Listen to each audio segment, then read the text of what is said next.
Hello everyone, I'm here in Poughkeepsie, New York to explore a former railroad bridge converted into a pedestrian bridge called the Walkway Over the Hudson. And we're going to be crossing the Hudson River. Right here I am at Washington Street at the East Gate Plaza. And right now it's possibly around peak or past peak for the fall foliage. Today is Saturday, October 26, 2024. And I think the temperature right now is around 61 degrees Fahrenheit. We're going to be exploring this bridge and also talking a little bit about the history of it. Right here is a nice map of the Poughkeepsie area, as well as the Hudson Highlands on the other side.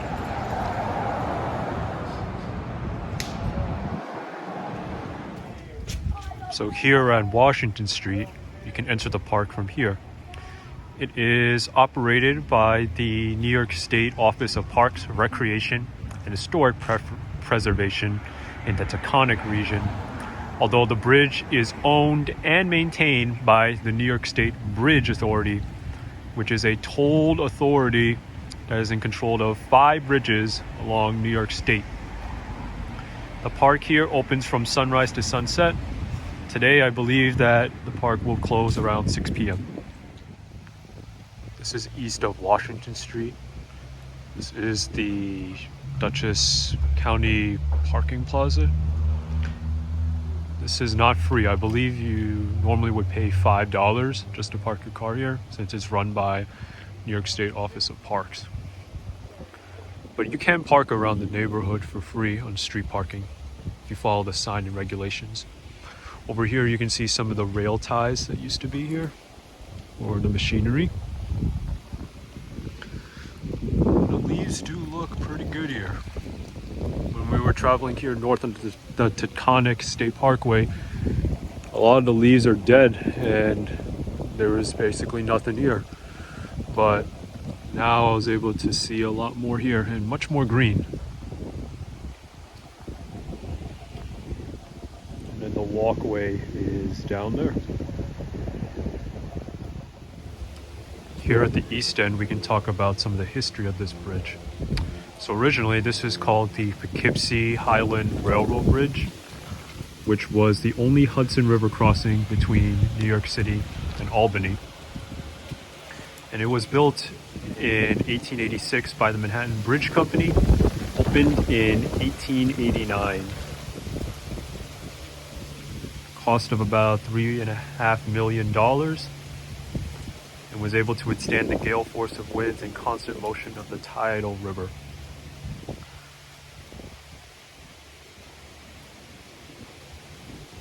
So this seems to have a major impact in World War II, especially for transporting supplies between the East Coast and the west of the Hudson River.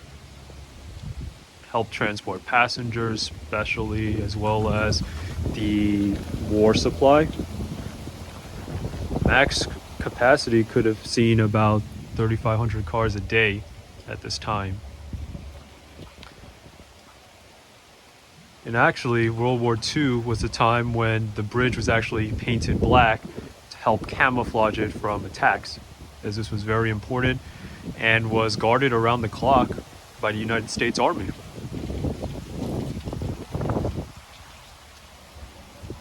After World War II, this railroad bridge had seen decline, especially when rail companies like CSX have actually stopped transporting goods across this railroad bridge and instead move freight traffic through a point in upstate New York called Selkirk, and they cross a bridge called the Alfred H. Smith Memorial Bridge, and that is actually the southernmost rail crossing to reach New England and lower New York to the west side of the Hudson River today.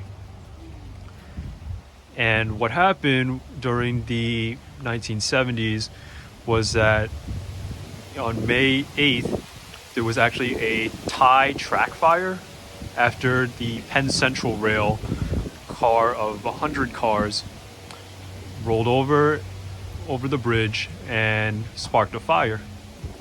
And the fire was not actually noticed until after about 45 minutes to about an hour, and it just grew massively, as you can see in this picture.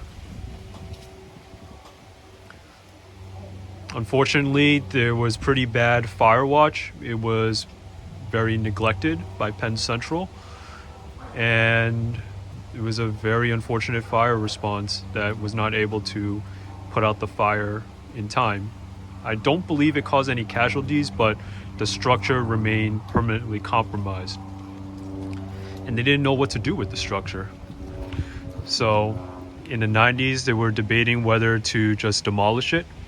But there was a group in the late 90s and 2000s called Walkway Over the Hudson, which is a non-profit organization that was able to restore this bridge into a pedestrian walkway.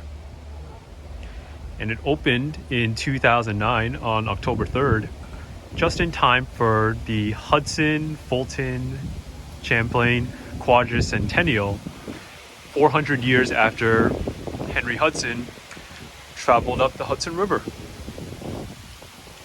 And at the time of its opening, it was the longest pedestrian bridge in the, I believe, in the world. With a length of 6,768 feet in length. Although that record is no longer held today because there is a pedestrian bridge in Keenesburg, Colorado. I believe it's called a mile into walkway, midway? I forgot what it's called. But it's basically over a wild animal sanctuary that has a length of 7,974 feet. So this is actually the second longest pedestrian bridge, I believe, in the world.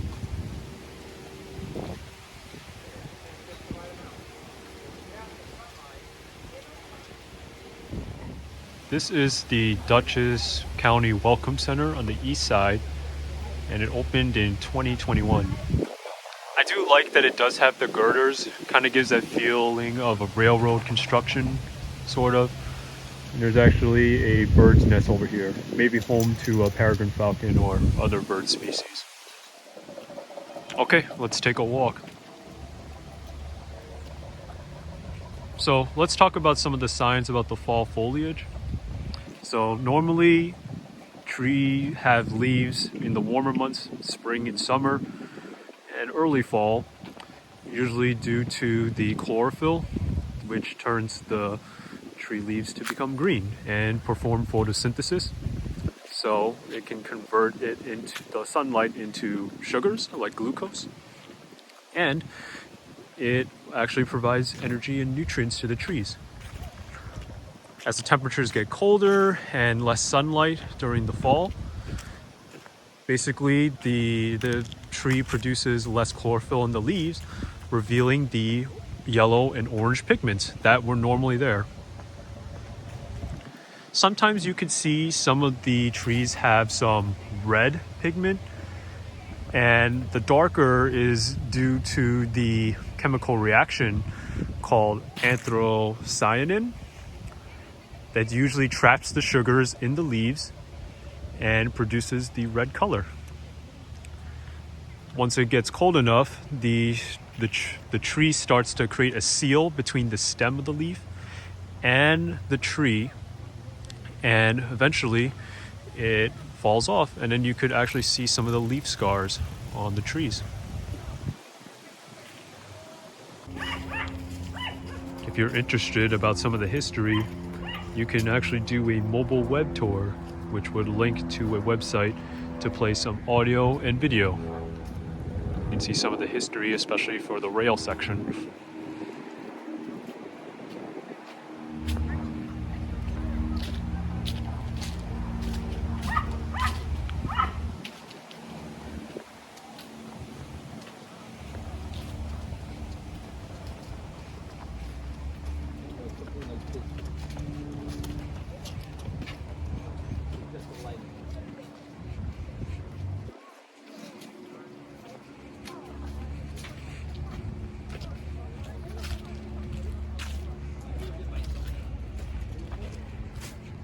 Guess you can see downtown a little better from this perspective.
Great view of seeing the entire length of the span of this bridge. You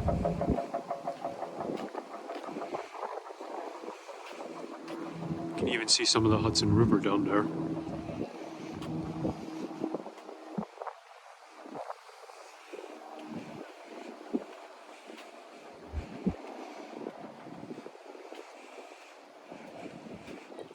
Here's our first glimpse of the Mid-Hudson Bridge.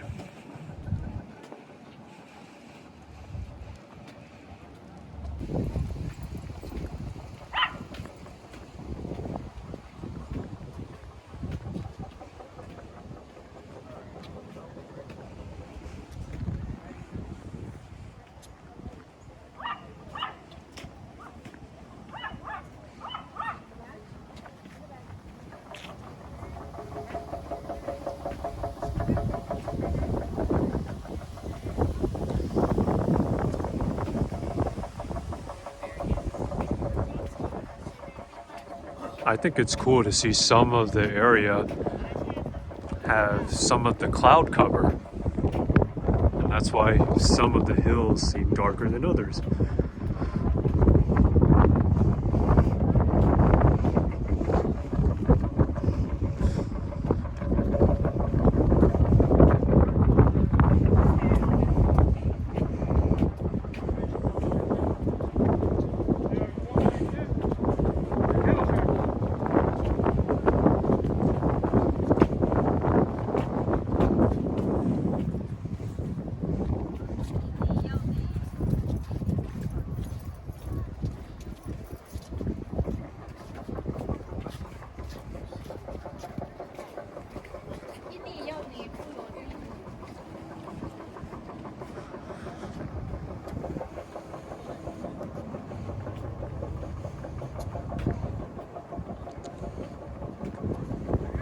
Wow, you can see some of the freight traffic over there.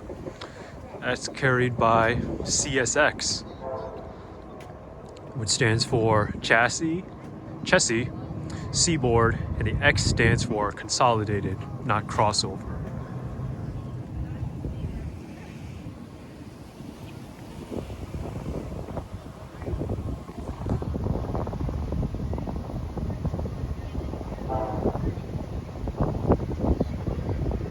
Mid-Hudson Bridge over there carries US Route 44 and New York Route 55. It's a length of 3,000 feet. First constructed in 1925, opened on August 25th, 1930. Not the southernmost crossing when it opened, because the Bear Mountain Bridge around Peekskill opened in 1924. And then we have the Holland Tunnel, the vehicular traffic that connects Jersey City with Lower Manhattan, opened in 1927. This bridge did see a lot of traffic, and was very important in causing a change in some of the Poughkeepsie's road system. Route 9 expressway, called the North-South Arterial, did take up some of the land from the properties and actually removed access from the city to the waterfront. And then there was actually more backup on the east and west routes going through the city of Poughkeepsie along 44 and 55 concurrency, which constructed an east-west arterial loop, which goes on 2 pairs of one-way streets across Maple Street going westbound and Church Street going eastbound. And when traveling today, there's not a lot of traffic, so I gotta say that the route system did help a lot. So the approaches are not original to the bridge. That was reconstructed in the 1960s and 70s on the east side on the Poughkeepsie. And then they actually blasted some rock on the westbound approach, where the original road that connected this bridge was Haviland Road, which currently is the road that is accessible to the westbound side of the park entrance, the parking lot.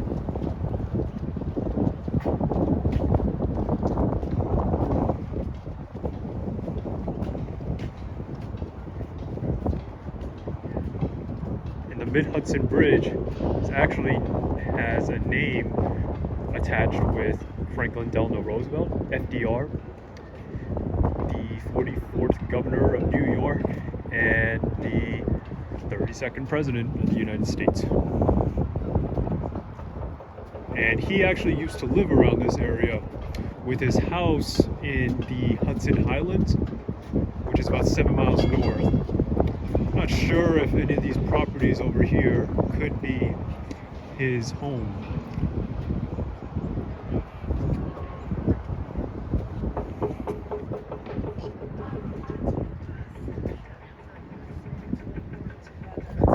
Gaining elevation, and you can see much better the skyline, we'll call it that.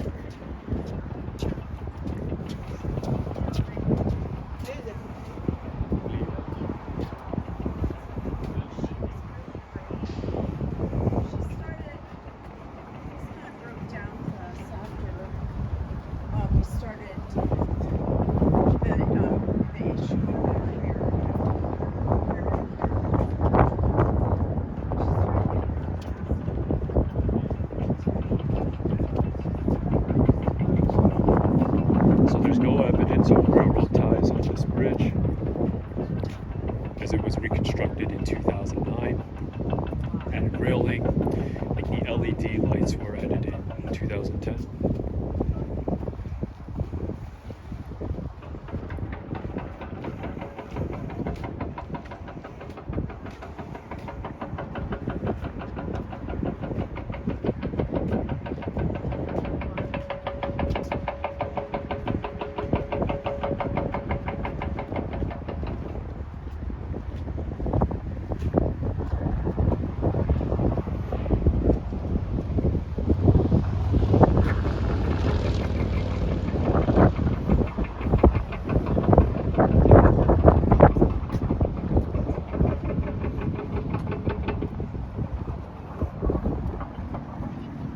A lot of construction down there.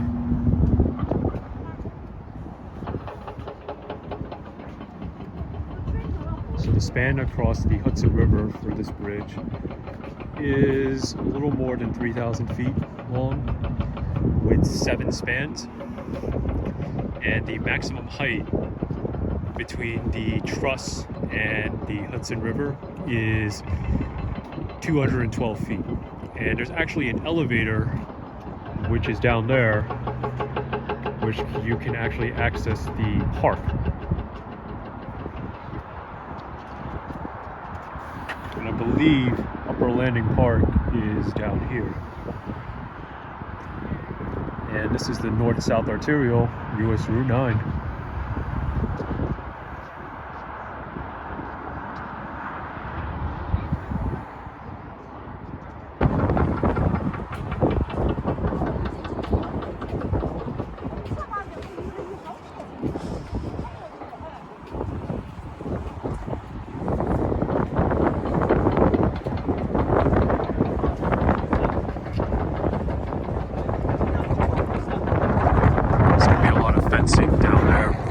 But this is actually the end of the MTA, Metro North Railroad line, the Hudson line, which its final stop is at Poughkeepsie.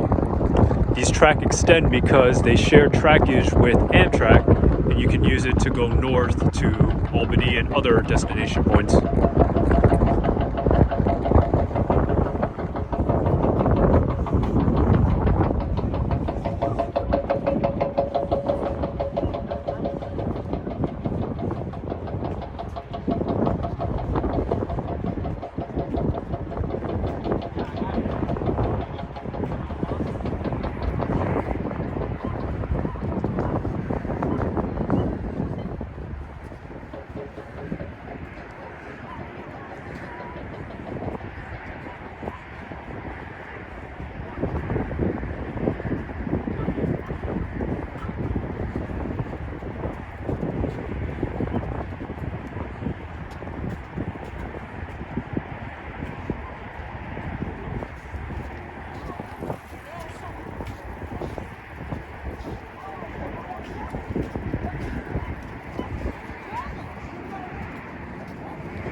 There's the Poughkeepsie rail station.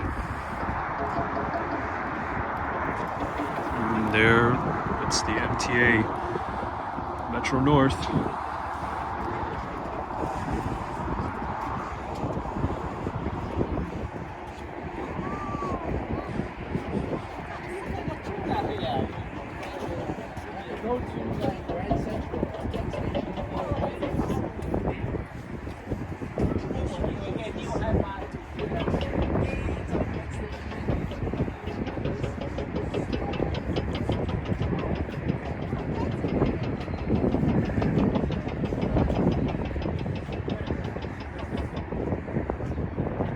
Walkway definitely has a major impact in revitalizing Poughkeepsie, the economy,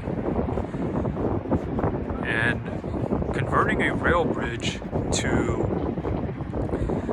a pedestrian walkway is very similar to the High Line in New York City, which is located along the west side of Manhattan, ending at Reservoir Street and currently ending at 34th Street around Hudson Yards.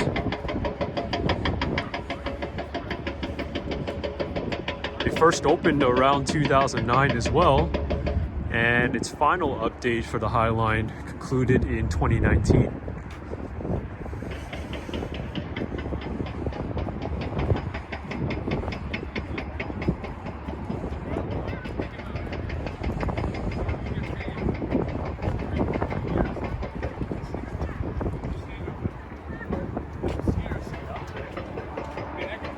The crowd over there is probably online for the elevator to Upper Landing Park, which is actually operated by someone. And according to the website, it said that it can hold about 15 people. It operates 24/7. Well, not 24/7. Whenever the park opens, and closes about 90 minutes before the park closes itself.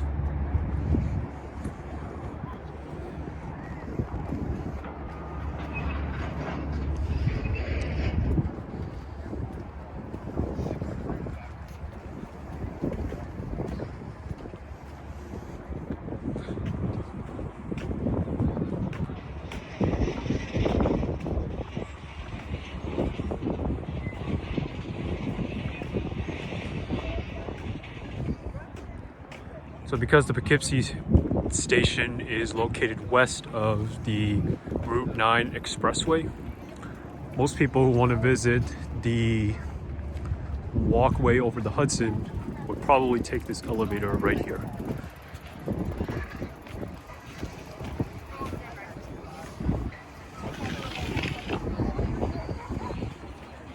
And you get great views of this. Out or like peace.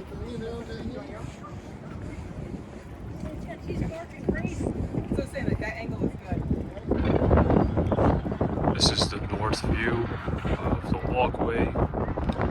Some of the colleges, such as the Culinary Institute of America, as well as Bars College, east side. These are actually the Catskill Mountains over here. And then the West Shore Railroad is over here. It's operated by CSX. It's cool that they do have a signal tower on the Highland side. We are actually about 65 miles north of New York City on the Hudson River.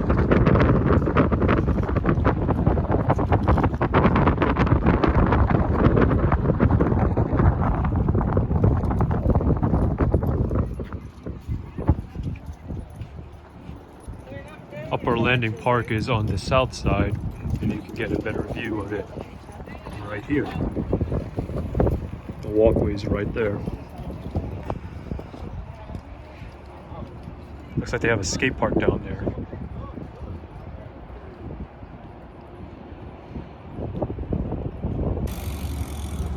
The elevator is behind that door over here. Can't really see it since it's on the lower level, 21 feet below us. And we do have these girder and the beams, which still evidence to show that this was a railroad bridge.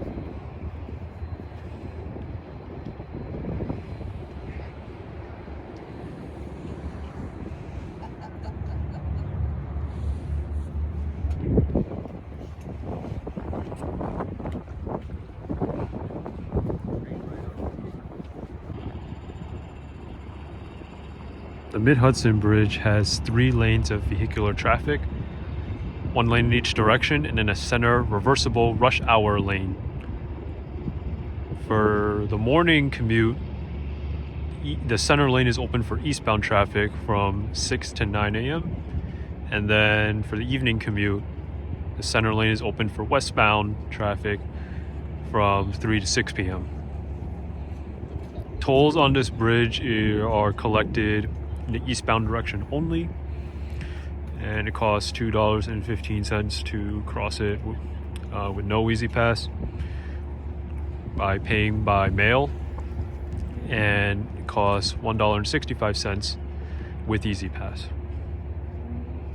It is run and operated by the New York State Bridge Authority, which is also in control of the owner and maintainer of the Walkway Over the Hudson.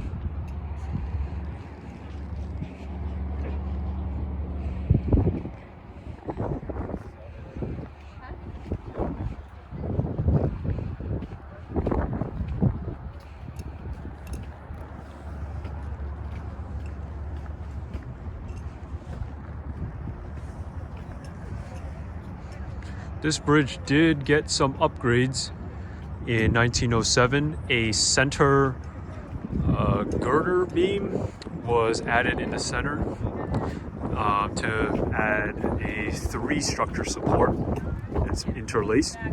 And in 1918, they changed the track layout from a double track to a gauntlet track to help support the weight of the steel locomotive trains to carry heavy freight. This arrangement was changed to a single track operation in 1959. Despite these changes, trains would travel at 12 miles an hour across this bridge, which is actually kind of slow.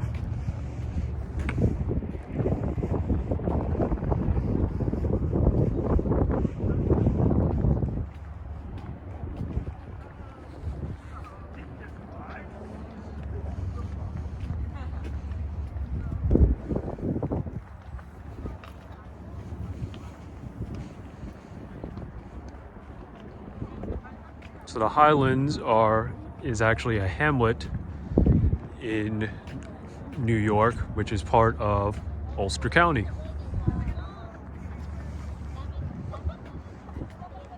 And you could probably see the Walktoberfest coming up very soon on the other side.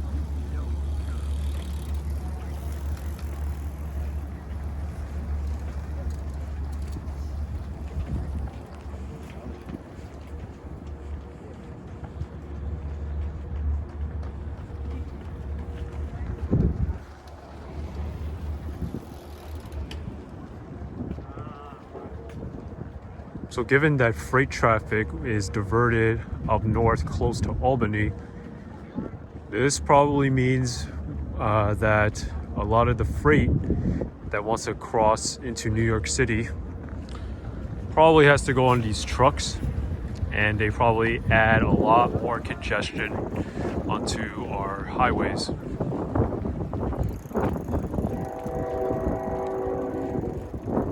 The only exception is Staten Island, because there is a bridge that connects with New Jersey called the Arthur Kill Vertical Lift Bridge,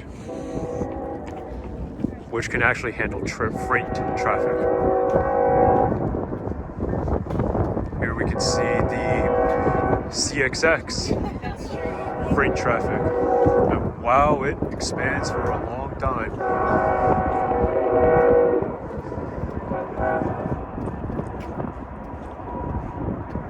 I remember seeing CXS trains in my trip to the B&O Baltimore and Ohio Railroad Museum, which is located in Baltimore.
So close to one of these trains and did not finish until almost 4 minutes.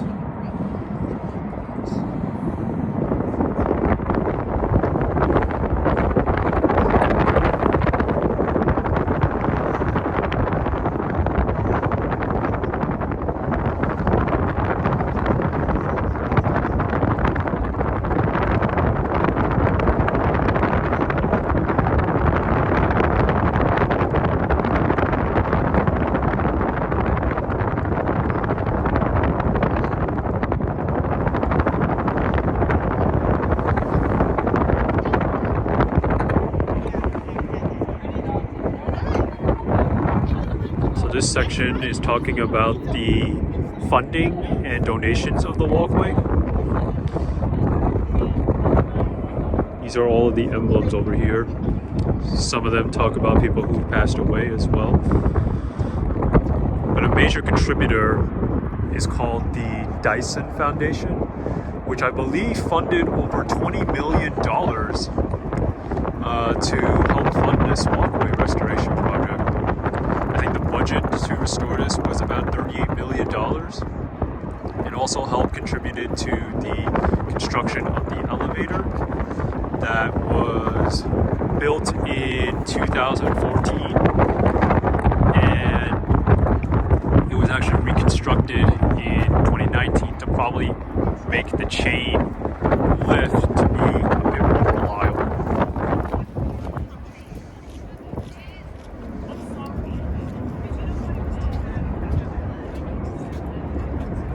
There's a lot of black cars in the end of this train. I believe this is like the center of the Hudson River, this crossing. Here you can see some of the south views, particularly Poughkeepsie. The apartment over there is called the Rip Van Winkle apartment. And then a lot of churches are probably the tall buildings in this area with the steeples. And then there's a Vassar Medical Center down there.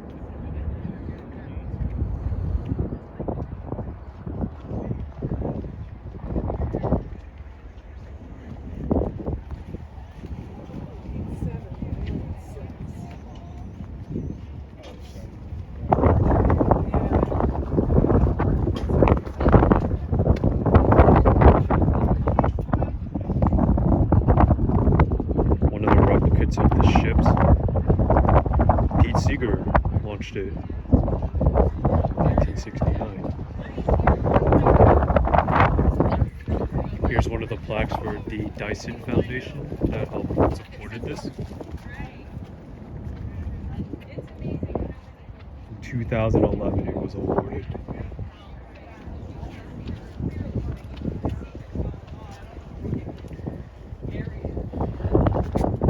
National Historic Civil Engineering Landmark, dedicated in 2009.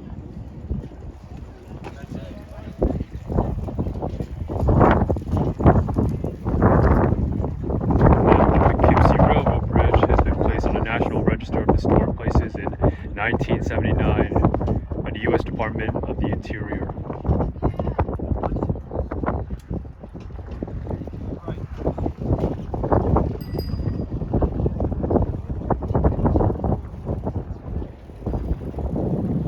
The west side seems more crowded.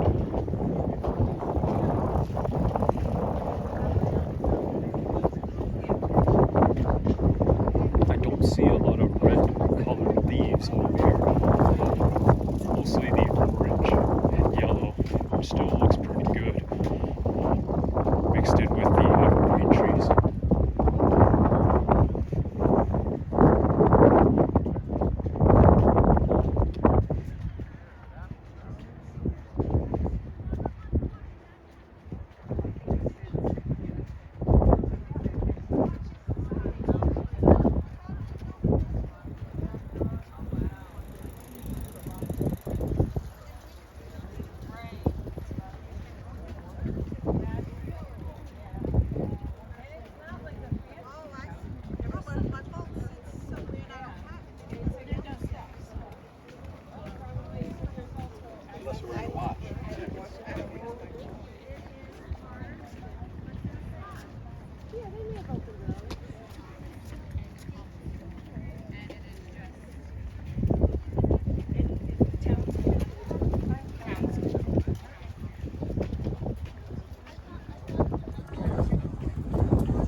Bridge has a width of 35 feet, and in 2017 there were a lot of tourists that come here, and it was actually recorded that almost 700,000 people came here that year. I could imagine that that number possibly could have grown, and people from all over the world are probably impressed to come here.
yes, the bikers go.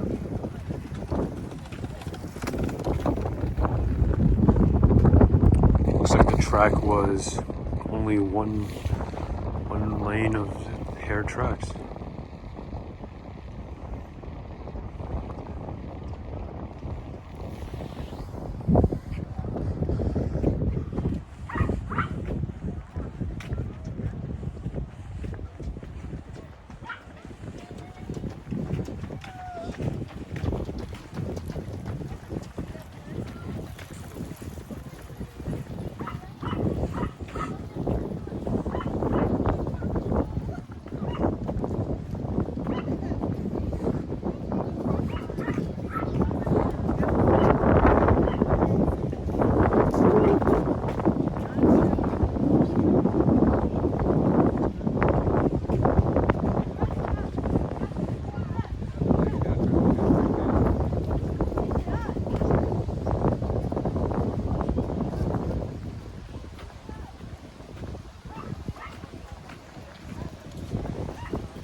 The air does feel a lot warmer here.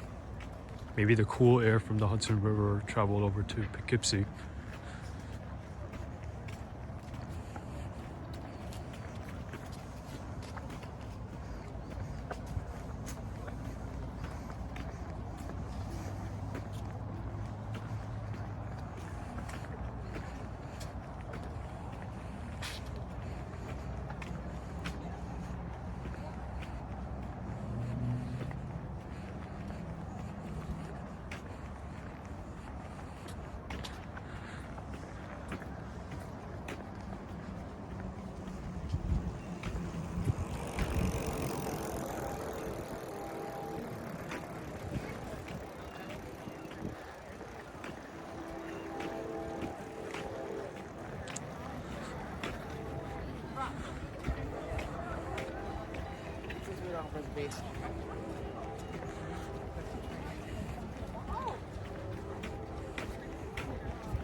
This is the Route 55, 44 approach to the Mid-Hudson Bridge.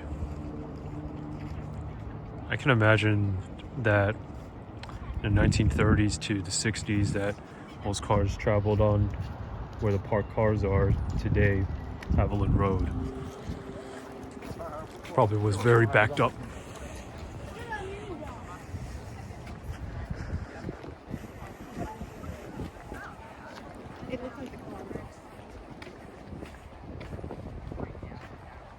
I do really appreciate the banners here. It looks very nice.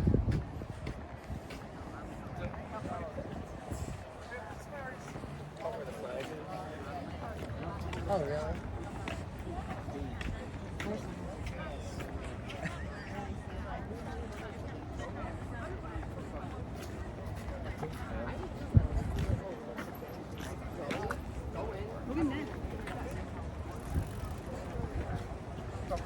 This is the scenic Hudson Gate approaching.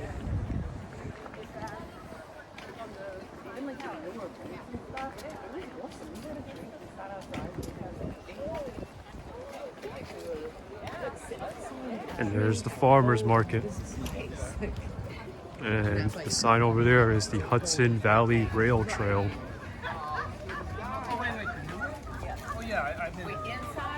Oh, so was it better in? It was a little better. Cross watches. Okay. Like, you know, like a variety of trips and bustles and stuff like that. Walkway West. Like this whole riding back and stop. Because I didn't want to go all the way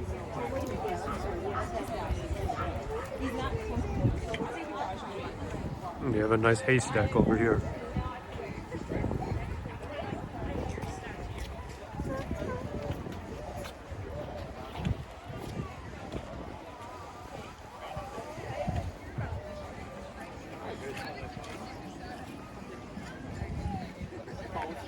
No, I know, that's why I said I'll take it.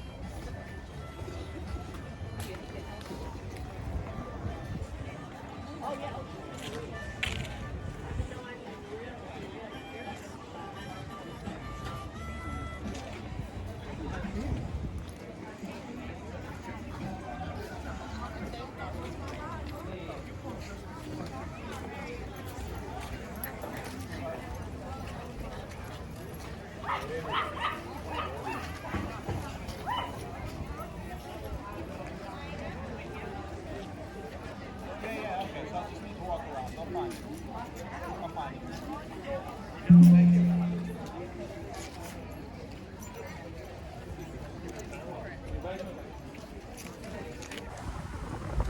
So the elevator's on the top floor. It's gonna come down really very soon. And I'm probably gonna do a time lapse of this glass elevator.